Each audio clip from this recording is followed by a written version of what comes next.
All right, welcome back, everybody. We're talking about trust and escrow accounts, and this is all over the United States. Anyone trying to pass their real estate salesperson license. All right. Your client has accepted an offer on the property, and you have a check for 20,000 buckaroos. Who gets to spend it? Your client, probably. Nobody, not yet, anyway. Okay, but eventually the buyer. It's a trick question, isn't it? Yes, it is a trick question. Earnest money. Anybody want to take a screenshot on Escrow 101? Here you go. I don't know that I'm going to read all of that because I'm trying to get this done a little bit quicker. Martha and Jeb are making offers on several properties, hoping to get one because they're only looking for a property. It's acceptable for their brokerage firm to hold a single earnest check. That is correct, I believe. The buyer and broker must deposit the check into a proper trust account. I don't think it's a trust account. I think it's an interest-bearing account. Earnest money belongs to the seller. Earnest monies are referred to as escrow funds.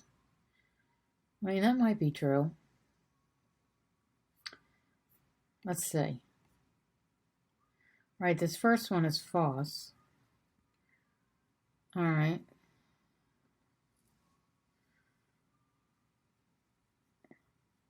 Using a single check for multiple offers misrepresents the client's ability to pay the earnest money. All right. So, did I say this was true? I think I did. I can't remember what I said already. Isn't that horrible? Because they're only looking for a property, it's acceptable, false.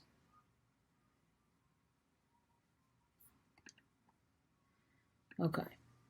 Who manages the escrow account? The broker or the escrow agent? In most places, the escrow agent is a title company, okay? I mean, in Maryland here, the brokerage can hold the escrow money, but the title company is the escrow agent also. Okay, funds kept in escrow are released when the buyer, seller, and the mortgage lenders are satisfied that all conditions have been met. A failed transaction, one that doesn't make it to closing, is painful for everybody.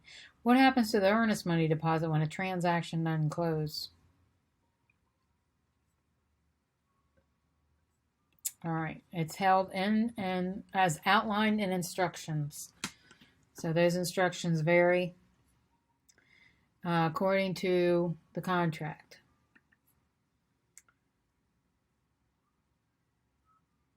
All right, commingling and conversion. Now we had another question on another test on this, and we didn't know what even conversion was because they didn't tell us. So conversion means spending money that belongs to somebody else. So you can't use the money to go and buy marketing supplies or whatever you need for the office. It's got to be used specifically for the property. When we're begin this lesson on handling earnest money with a little scenario, which of the two actions are true? You cannot deposit it in your personal account. And you can't use the earnest money for your own use. Which of the following activities what's illegal to engage in? Commingling and conversion, right? We had this on another video. All right, time's up. Do you remembering that the terms commingling and conversion, if great, not pre-licensing exams, tests, vocabulary heavy, so make sure that you know the lingo of real estate. Okay, mixing escrow with personal funds, using escrow for unauthorized purposes, conversion. So you'll need to remember that. And be sure to watch this video again. The more you do repetition, the more you'll remember. Trust me, I'm remembering because a lot of these are repeating themselves. In an ideal real estate transaction, what happens to the buyer's earnest money?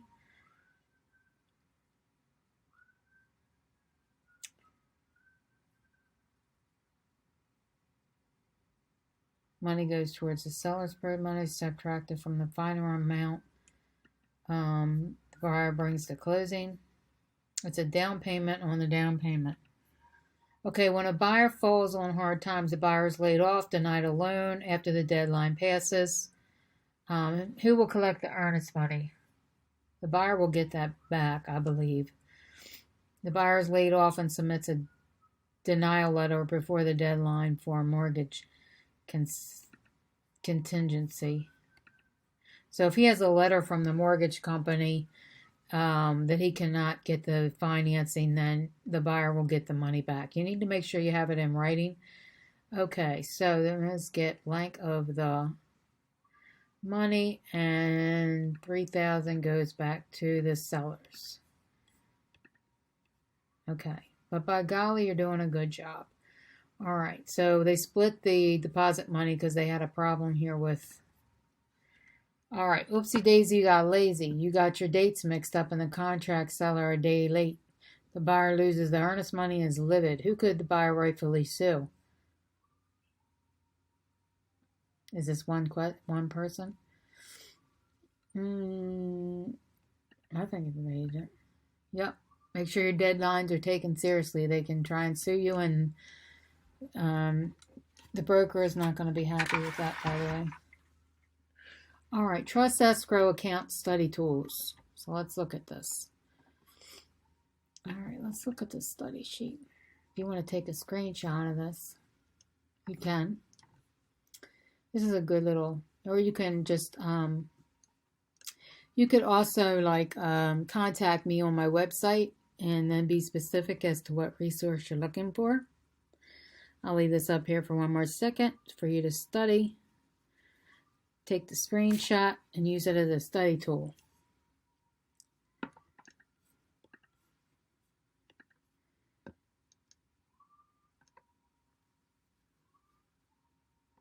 All right, well, let's go to the unit exam. We got 8 questions on this one. So that means we can miss 2 things, but we're going to try not to miss anything. Okay. All right, what is the difference?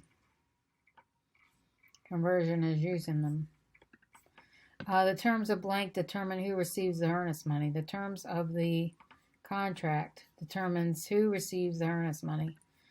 Xavier deposited a $3,000 earnest money into his personal account for safekeeping while he was on vacation. Boy, that's a major violation. Okay, and then when he left on vacation, when he returned, it was $2,800. He withdrew funds from his savings to cover the earnest money and delivered the funds to the escrow. He is conversion only. The buyer gets cold feet and cancels the transaction on the day of closing. The seller refuses to lower the price when the appraisal comes in. The house burns down. All right, let's see. So what's wrong with Deborah's thought process in this thing? He calls Deborah's the listing agent for Raj, and Raj just called to tell her that he received an offer on her house. Deborah's listing agent, Raj. Okay, so Raj is the listing agent. Just called to tell her that he received an offer on the house and an earnest money of $4,500. I'm on my way over with the offer, and Deborah's excited, and she knows exactly what she wants to spend the $4,500 on. What's wrong with her process here? She doesn't need, the earnest money doesn't belong to her.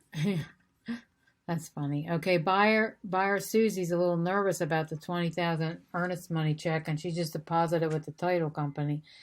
When should she expect to see this money applied to her purchase? When all conditions are met at closing. Which component of a purchase offer should be referred to as the down payment on the down payment? Earnest money. Commingling is defined as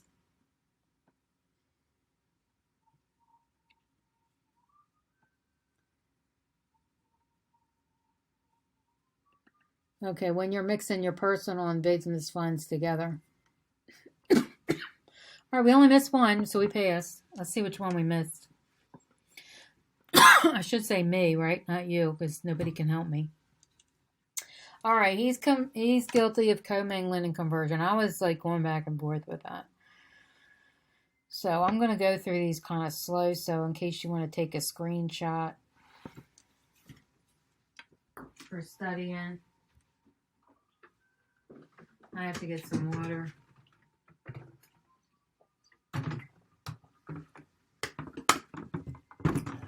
Okay.